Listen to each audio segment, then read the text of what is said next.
The elevator that knew too much. It was a late Friday evening, and Sophie was the last person in her office building. Her coworkers had left hours ago, and the city outside was drenched in rain.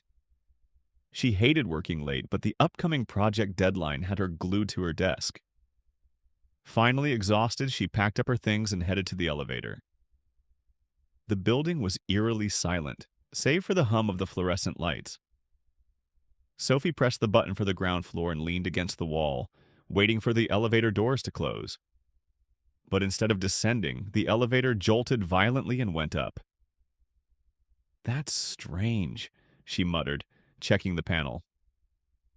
The numbers blinked erratically before stopping at 13, a floor that didn't exist in the building's directory. The door slid open to reveal a hallway she had never seen before. It wasn't modern and sleek like the rest of the building. Instead, it was dimly lit, lined with peeling wallpaper and antique furniture. A faint melody from a gramophone wafted through the air.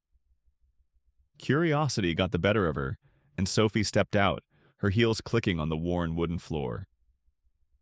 The hallway seemed endless, and each door she passed had a small plaque, with a name engraved on it. Oddly, some of the names seemed familiar, as if she'd seen them somewhere before. She stopped in front of a door that read, Sophie Callahan. Her heart raced. She hesitated but eventually turned the knob.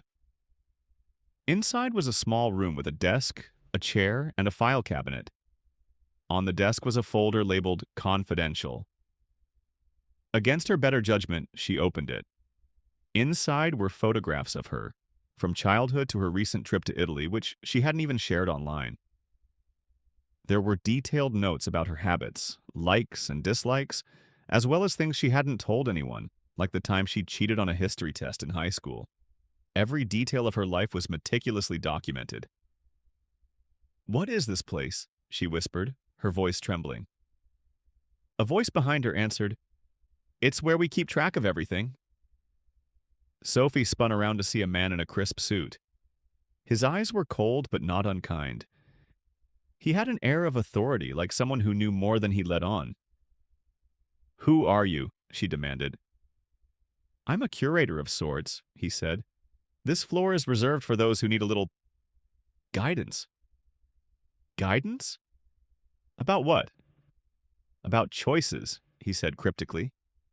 "You see, every decision you've ever made is recorded here. And sometimes we intervene." "Intervene?" Sophie's voice cracked. "Why?" "To ensure balance," he said simply. "Sometimes you need a nudge in the right direction." Before she could respond, the man gestured toward the door. "You shouldn't be here. It's not your time." "But," Sophie began, only to feel the room shift. The floor beneath her swirled like liquid, and she stumbled backward into the elevator. The doors slammed shut, and the elevator jolted again, descending rapidly. When it stopped, Sophie found herself back on the ground floor. The lobby was as she remembered, and the rain outside had stopped. She rushed to the security desk, but the guard looked at her as if she were crazy when she asked about the 13th floor.